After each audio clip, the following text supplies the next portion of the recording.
காலையிலேருந்து நான் கூட சோசியல் மீடியா சில செய்திகள் எல்லாம் பார்த்தேன். அதாவது பல மாநிலங்கள் அதில் குறிப்பிட்டு சொல்லப்பட்டதில்ல, தமிழ்நாடும் ஒரு வரி சேர்க்கப்பட்டிருக்கின்றன. சிலர் சோசியல் மீடியாவில் அதையும் அந்த கருத்துக்களையும் பதிவிட்டிருக்காங்க. தமிழ்நாடு மின்சார வாரியத்தை பொறுத்தவரை அதானி நிறுவனத்தோடு எந்த விதமான வணிக ரீதியிலான தொடர்புகளும் கடந்த 3 ஆண்டுகளாக இல்லை. அதை முதல்ல தெளிவுபடுத்தியது. வணிக ரீதியான தொடர்புகள் எந்த வகையிலும் தமிழ்நாடு மின்சார வாரியத்திற்கும் அதானி நிறுவனத்திற்கும் இல்லை. தமிழ்நாடு மின்சார வாரியத்தை பொறுத்தவரை தமிழ்நாட்டினுடைய முதலமைச்சர் மாண்புமிகு தலைவர்கள் ஆட்சி பொறுப்பேற்று தமிழ்நாட்டினுடைய மின் தேவையை கருத்திலே கொண்டு மத்திய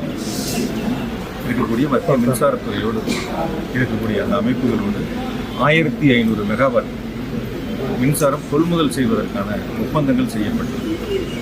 அந்த நிறுவனத்தோடு தான் தமிழ்நாடு மின்சார வாரியம் புரிந்துணர்வை செய்திருக்கின்றன. குறிப்பாக solar energy corporation of India limited, இது மத்திய அரசினுடைய நிறுவனம். அந்த நிறுவனங்கள் தான் யாரெல்லாம் உற்பத்தி செய்கிறார்களோ அவர்கள் அந்த நிறுவனத்தோடு புரிந்துணர்வு ஒப்பந்தங்களை செய்து கொண்டு அந்த நிறுவனம் மற்ற மாநிலங்களுக்கு என்ன தேவை என்பதை கேட்டு விலை இறுதி செய்யப்பட்டு அதன் பிறகுதான் அந்த மத்திய அரசு நிறுவனம் அந்தந்த மாநிலங்களோடு புரிந்துணர்வு ஒப்பந்தங்களை செய்வார்கள். அந்த வகையில் solar energy corporation of India limited நிறுவனத்தோடு தமிழ்நாடு மின்சார வாரியம் 1500 மெகாவாட் அளவிற்கு கொள்முதல் செய்வதற்காக 25 ஆண்டுகள் கொள்முதலுக்கு ஒப்பந்தம் செய்யப்பட்டிருக்கின்றன. எனவே அது மிக குறைந்த விலைக்கு ₹2.61 அளவிலே கொள்முதல் செய்வதற்கு மிக குறைந்த விலையில் மிக குறைந்த விலையில் அவங்களும் தெரியும். ஏடிஎம் கேஷில் ₹7.01 கொள்முதல் செஞ்சாங்க.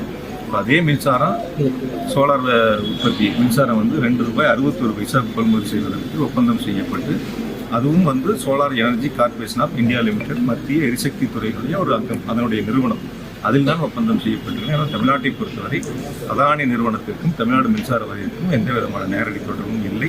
இதை தெளிவுபடுத்தினார்.